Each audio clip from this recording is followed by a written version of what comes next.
Chick and the donkey అనే పాఠమును తెలుగులో పాప చదువుతుంది. నీ పేరేం పేరు? పల్లవి. పల్లవి. ఏ క్లాస్? Second class. స్టార్ట్ చేస్తావా? చేస్తాను సార్. ఓకే. ఒక ఉప్పు వర్తకుడు ఉప్పు కొనడానికి సముద్ర తీరానికి వెళ్ళాడు. ఉప్పు మొయ్యడానికి తన గాడిదను కూడా తీసుకుని వెళ్ళాడు. గాడిద మీద ఉప్పు చంచి వేసుకొని తిరిగి వస్తున్నాడు. తోవలో ఒక వాగు దాటవలసి వచ్చింది.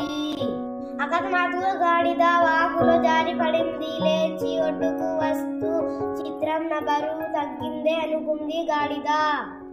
ఉప్పు నీళ్ళలో కరిగిపోవడం వల్ల నిజంగానే బరువు తగ్గింది.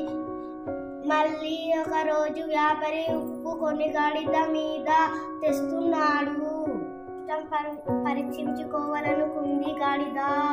వాగులో దిగిన తరువాత కావాలనే అది నీళ్ళలో పడిపోయింది. నిజంగానే బరువు తగ్గిపోయింది. ఇదే వ్యాపారి గాడిద ఎత్తుగడ కనిపెట్టాడు. ఇది కావాలనే చేస్తూ ఉంది, దీనికి మంచి పాఠం నేర్పుతా అనుకున్నాడు. వ్యాపారి దూది కొన్ని గాడిదపై వేశాడు. మళ్ళీ గాడిద వాగులో పడింది. కానీ ఇప్పుడు దాని వీపు మీద బరువు తగ్గలేదు, పెరిగింది.